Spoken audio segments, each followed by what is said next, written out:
ที่ใจเกี่ยวเมืองเขาเอเป็นในลูกในมีในนอในมาเก็บสันในยิมูวันเปินกระโปรงในก็10 ปียาว20 ปีหึงมากก็หักก็เปี้ยงซึ่งเปินกอมทุกยาเสียปอกมาบอกมาอะไรมากก็อเมียวลูกเมห้างนางใหม่วางก็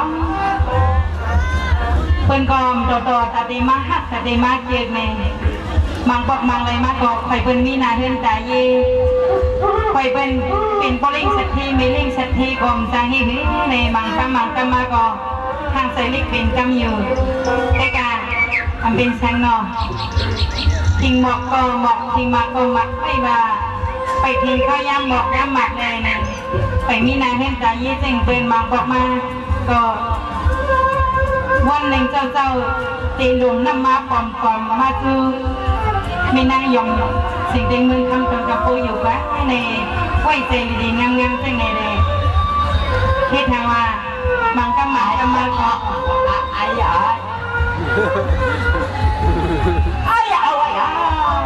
โยสมบัติเนี่ยนะ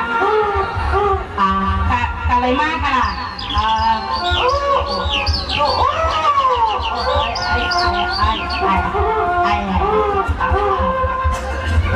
ที่ไหนมางานเนี่ย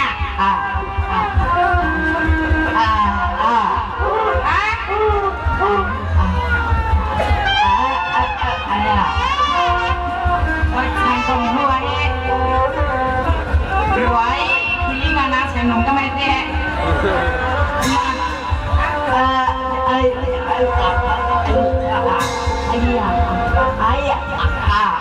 โอ้ไม่เห็นไห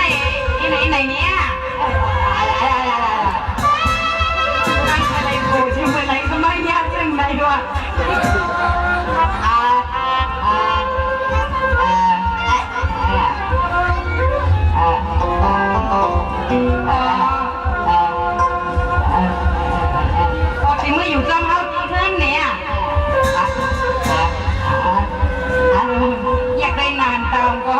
อยู่ช่างโมลันกรรมที่ว่าในกรรมทำปอกกันปักติ้วนี่ค่ะคงพ่อมาว่าอ๋อฉันมือกันที่ไหนอ๋อหักเตี้ย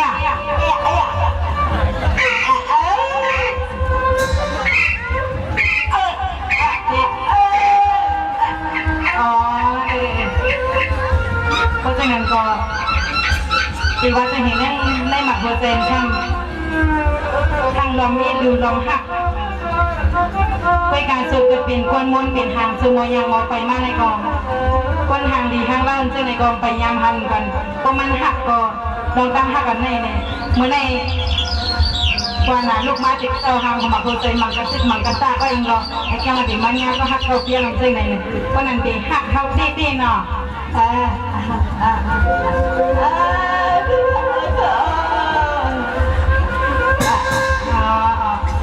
มื่อนั้นจงมอห้องกว้างอ่ะห้องกลาง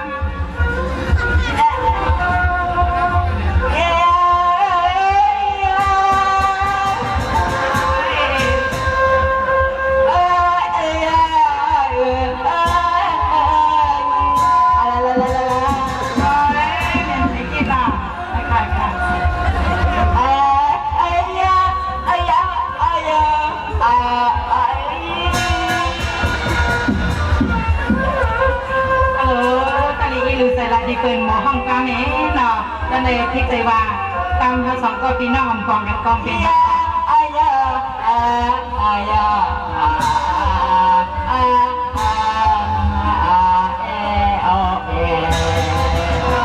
คำตีกันไหน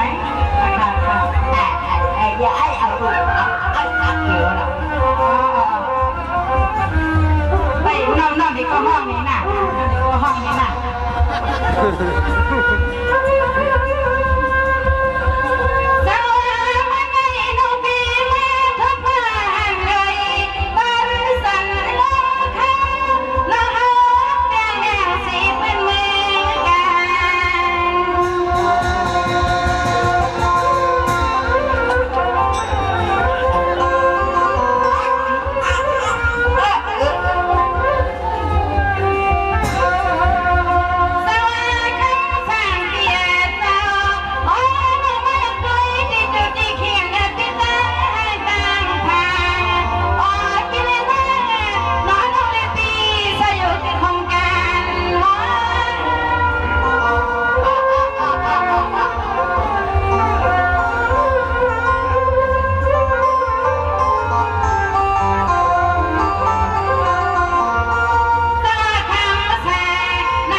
kau pilih saya dan iman tanda kau lego song kau kome pindah daya mahomkan ไปเต็มคุก5 วงปีเลยสำเร็จได้กันเลยเป็นสะพานมีมาอย่างจึงไหนปีมายินเขาคงเต็มกำ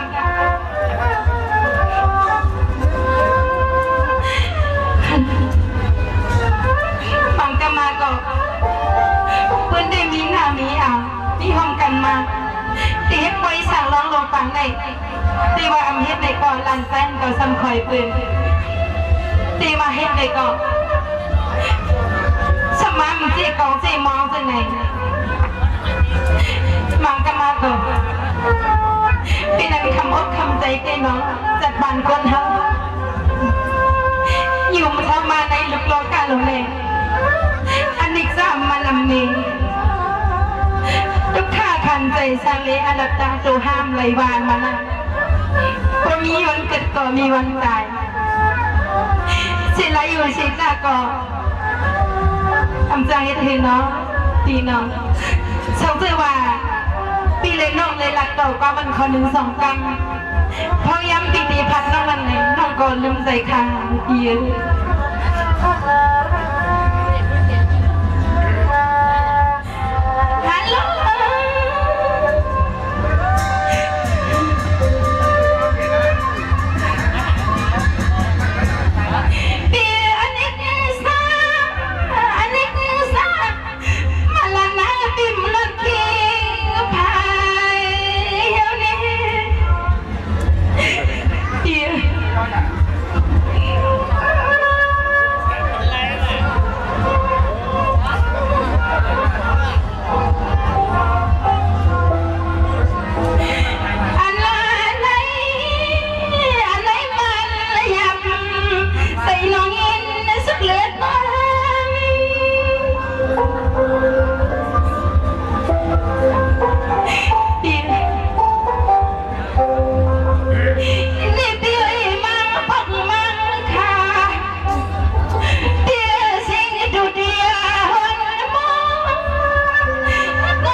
กุมเงินกุมห้องกุมไฮอยู่กุมเป็นนั้นก็อันใจก็ใจก็อันหายก็หายอ่ะมือม้าก็ม้าซ้ำกันมือเกิดกอมเกิดมือเลียวกันนั้นนั่นตีเอาตะลันสร้างใจสิแหละนางฮือบดีเลยเปลี่ยนปล่อยมนไปจอเลยเอาล้านนันเก่าเฮ็ดสาลองเหมือนปืนนั่นชี้ใจเลยเสียงหนูมือสมากุมมึงกุมห้องกุมไฮกุมเลือดกุมไม้อยู่ก่อนก็เป็นเจ้าโพเลยก็เป็นเจ้าปีน้ำลุกขึ้นมาอย่างลุกขึ้นมาอย่างเอาขาสปีน้ำเลยก็เป็นปอดเสาเงาขึ้นท่านน้องยิงเชียงลมในก่อเดี๋ยวลองตั้งหักอันมาในปันไม่ปันขีปันเลือดปันไม่ปันห้องปันไฮหักก็ลองตั้งหักอันมาในปันซื้อปันตุกปันขีขนมตีน้องกุยกาถ้าว่าจะกันเลยปันในปีเลยน้องเลยปีเลยม้าหกม้ายากันข้าวย้ำสุกเพียบหลับตานไปในกองกันตาน้องยิงตีไว้เปลี่ยนตีใหม่ตอนตีมุงตีมอนห้าสองก็ปีเลยน้องต่อวันเล่นมือนากันตาว่าสัตว์ในสัตว์นานมานั่นเองไอ้มีเจเสกกรรมฐานปีเอาค่ะพวกเราคุมมาวนอยู่ให้ในดิกข้าวยาวอันวันนั้นก็เอาไปถ่ายคนเยอะต้นดานลางเก่าที่ใครกับที่สั่งร้องเหมือนเป็นที่กะอับกันอับจ้องเสน่ห์กะอับมาทำอย่างกันเสียเศร้าเขาให้พวกเลยเป็นสั่งเป็นร้องสนังเป็นนั่นเลยก็ได้มือด้วยที่ท่านติดจองมือมาเสียกันกัน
เพื่อลูกไปในไทยรอส่วนไม่นอนเราจึงชมเลยนะ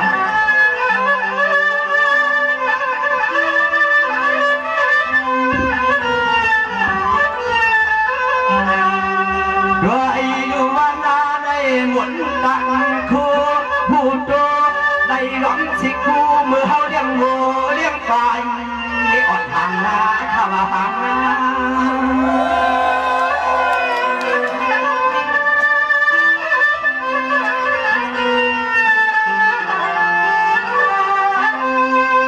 สงาคำวันยาขึ้นในนอง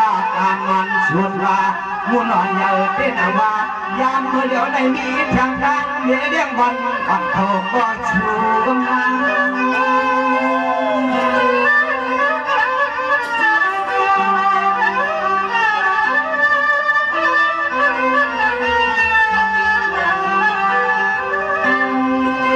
โดยอาคาโดนันก็เลยก็เชื่อหักมาที่ได้เก็บไว้เมื่อยามทำขึ้นให้พวกในยามหน้าน้ำนายาโหยอยโยตันทางเมื่อก่อนถึงทางได้ทางเด็ก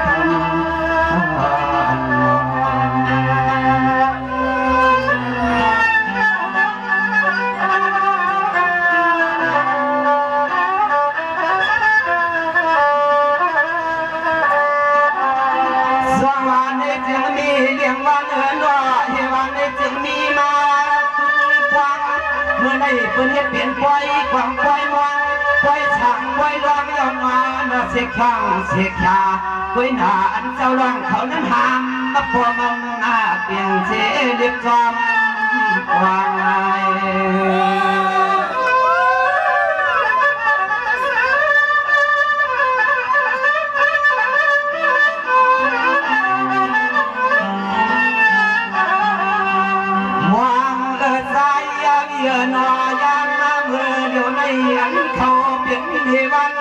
ว่าพวกไหนมีลูกร้องเมื่อพวางมาตัวเดียวในหาพวกมันก็ซ้ำเตียนเลยมาให้เอาลูกหลานนาป้าคืนเมื่อเด็กเสียงเด็กมันยังบางคำหลักชีวิตยิ้มแย้มยักษ์เพื่อมากายอนเหมือนนั้น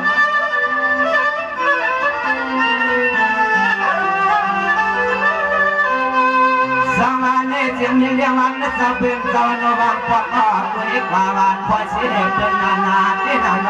อันเป็นมีลูกร้องเจ้าทั้งตัวก็เป็นปล่อยมีพอมันเด็กเสียบางยอง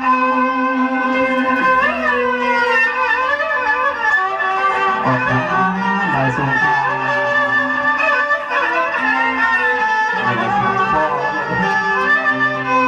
โดยอาคาดวนอยาวนาเมื่อพวังเพื่อนเอาลูกหลานขึ้นคอ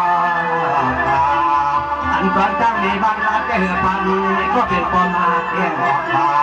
เขาเพียงยินมองเขาขีดให้ไม่นาน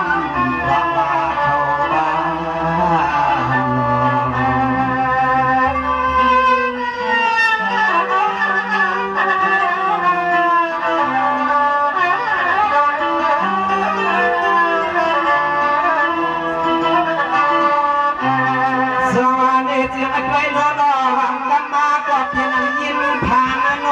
เมื่อเลี้ยวเอาเชลานมาให้เป็นมังลวงฝังกันเขาตาจ้องฝังจ้องวังก็เป็นในวันก่อนมาเมื่อจะแนมกวางบางพวกมาในดีกว่าหากให้หาดพมันทุ่งกรุงละเมืองอะไรนี่จะเปลี่ยนบ้างกันเนาะ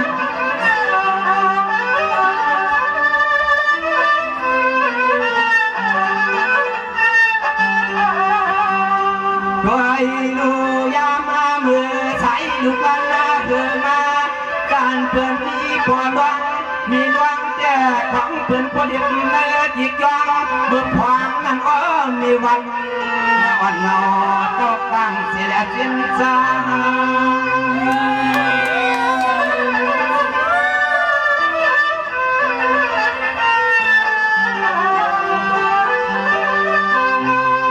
สว่างเมื่อในวันในนาน้องก็อันเป็นกว่าเชลองช้างร้องจะเป็นเจ้าพานพ่อพันนี่นาน้องความไม่มี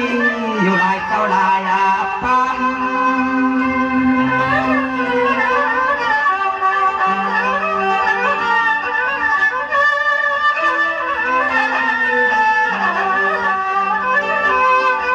โดยดูว่าเขาเตรียมมาทำฝ่ายมาวันเมื่อนาทีไรเนี่ยก็วางอาลังกับส่วนเขาเพียงยินคอยวันนี้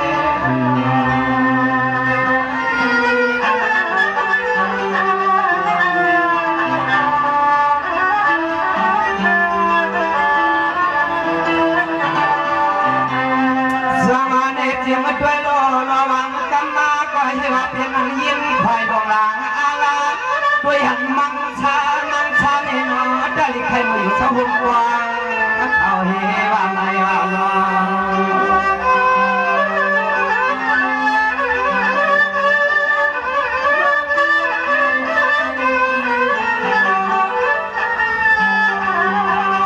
เขาเลยหลงยำตัวลิงเจรลำแค่ชูยืนมา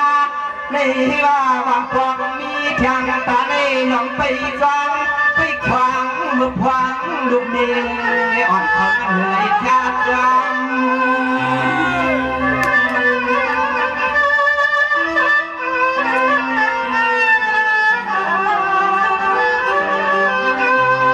สวรรค์เจียงมือเดียวในนาโนเฮวันนี้ช่วงลุงก็จันลาให้เป็นเชี่ยตาก็เพียงอย่างน้อยนะน้องฟังเมื่อลาลาวิสังอ่อนปีห้องซ้ำคือหนึ่งบางกันนะบ่าวก็เดียว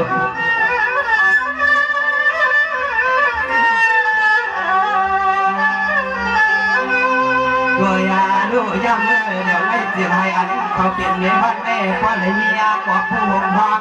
เพราะอันเขาเปลี่ยนคนวางก็จะให้พุทธจอของตัวไว้เจ้าลวงในมันจอจึงให้เจียวหันเฮนังเฮลา